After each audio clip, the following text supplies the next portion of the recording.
News 24। কুমোরটুলির মৃৎশিল্পীদের জন্য নয়া উদ্যোগ নিল শহরের খ্যাতনামা মণিপাল হসপিটাল। কুমোরটুলি প্রতিমা শিল্পীদের জন্য একটি গুরুত্বপূর্ণ উদ্যোগ নিয়ে আসছে মণিপাল হাসপাতাল, কলকাতা। দুর্গাপুজোর সময় দেবীর মূর্তি তৈরিতে রাত দিন এক করে পরিশ্রম করে শিল্পীরা। এই কঠোর পরিশ্রমের ফলে তাদের শারীরিক এবং মানসিক স্বাস্থ্য ঝুঁকির মুখে পড়েছে।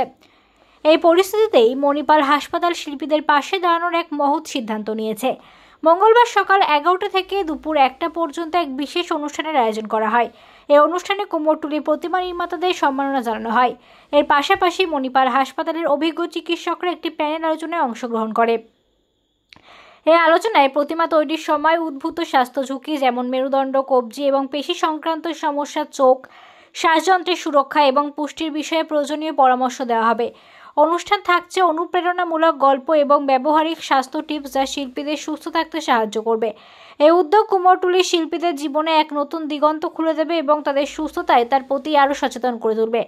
অনুষ্ঠানে উপস্থিত ছিলেন doctor Ayanabh Debgupta, regional chief operating officer, Manipal hospitals east and আরও অনেক চিকিৎসক। শিল্পীরা এই কার্ডের মাধ্যমে হাসপাতালে অগ্রাধিকার ভিত্তিতে চিকিৎসা পরামর্শ এবং অন্যান্য সুবিধা পাবে। চিকিৎসকরা এই উদ্যোগকে সমর্থন জানিয়ে শিল্পীদের প্রতি শ্রদ্ধা নিবেদন করে। ডক্টর অয়নাভ দেবগুপ্তের মতে, দুর্গাপুজো শুধুমাত্র একটি উৎসব নয়, এটি একটি বাংলার আত্মা। কুমোরটুলির শিল্পীরা তার নিষ্ঠার মাধ্যমে দেবীকে জীবন্ত করেন, যা এক প্রকার পূজা। অনুষ্ঠানে চিকিৎসকেরা প্যানেল আলোচনার মাধ্যমে শিল্পীদের পেশাগত স্বাস্থ্য ঝুঁকি যেমন শ্বাসতন্ত্র, চক্ষু এবং গ্যাস্ট্রোএন্টারোলজির সমস্যা নিয়ে কথা বলেন এবং তার থেকে প্রতিরোধের উপায় তাদের শেখান। হার্ট স্পেশালিস্ট ডাক্তার কল্যাণ সরকার তার মূল্যবান বক্তব্য রাখেন। শেষে প্রশ্ন উত্তর পর্বে শিল্পীরা সরকারি তাদের সমস্যার কথা জানান চিকিৎসকদের। মণিপাল হাসপাতালে এই উদ্যোগের উদ্দেশ্য হলো যারা বাংলার সংস্কৃতির প্রাণস্বরূপদের সুস্থ এবং সুরক্ষিত রাখা। কারণ বাঙালির অনেক হাসি কান্নার সঙ্গে কুমারটুলি জড়িয়ে আছে। যে বছর এপ্রিল মাসে পলাশীর যুদ্ধ হয়, সম্ভব মেমোরি সার্ভস মি রাইট, পলাশীর যুদ্ধ হয়েছিল 22 তারিখ এপ্রিল। 22 এবং 23 তারিখ 1757 পলাশীর যুদ্ধ হলো। এবং পলাশীর যুদ্ধে যিনি one of the main conspirator, যার জন্য সিরাজউদ্দৌলা হেরেছিলেন, আমাদের শোভাবাজারের নবকৃষ্ণদেব, পলাশীর যুদ্ধে ব্রিটিশ জয়ী হলো। মির্জাফর, জগৎ শেখ, আমাদের নবকৃষ্ণদেবেরা জয়ী হলেন। তো তার যে সেলিব্রেশন হয়েছিল, সেই সেলিব্রেশনটা ছিল 1757 সালে প্রথম দুর্গাপুজো আমাদের শোভাবাজার রাজবাড়িতে। এবং কুমারটুলির লোকেরা আমাদের বলবেন যে সেই প্রথম কৃষ্ণনগর থেকে কারিগর নিয়ে আসা হয়েছিল। কুমারটুলিতে কোনোদিন মূর্তি তৈরি হতো না, মূর্তি তৈরি হতো কৃষ্ণনগর। তো কৃষ্ণনগর থেকে সেই বছর কারিগররা প্রথম এলেন, কুমারটুলিতে মূর্তি করা শুরু হলো। এবং সেই 1757 পৌষ পলাশীর সময় থেকে এখনো নিরবিচ্ছিন্নভাবে কুমারটুলিতে এখনো আমাদের সেই অ্যাক্টিভিটি চলছে। আপনারা কুমারটুলি সম্বন্ধে অনেক কথা বললেন।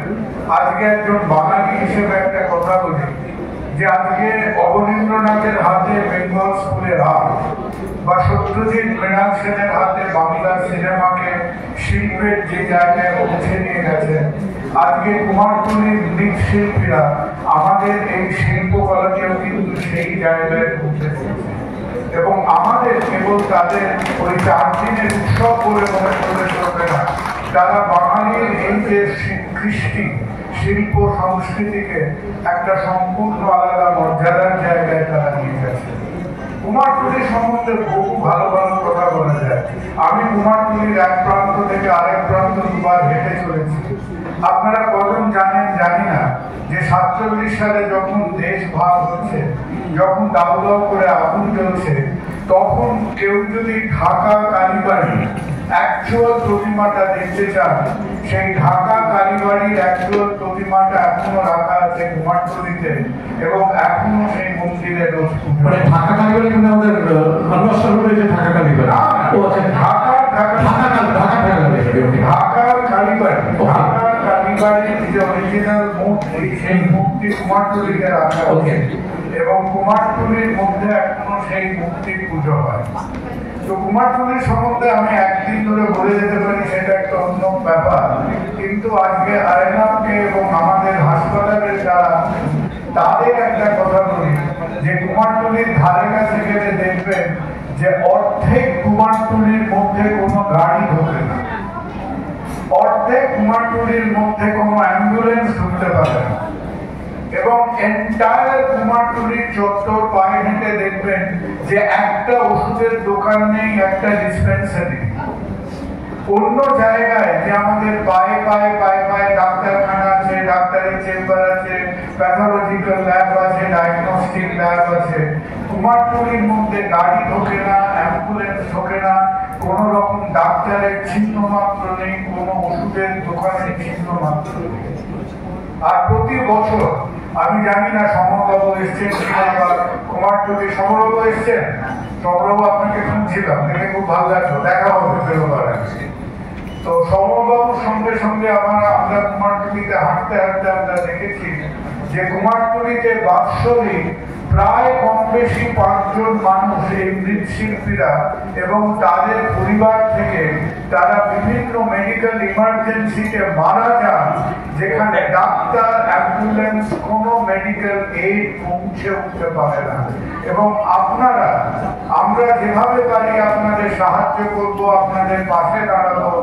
আমি আয়নাকে এবং আমাদের হসপিটাল টিমকে রিকোয়েস্ট করব যদি ওদের জন্য একটা হেল্পলাইনের ব্যবস্থা করা যায়, যাতে তারা হয়তো আমাদের একটা খবরাখবর দিয়ে উঠতে পারে। কারণ কুমারটুলির মধ্যে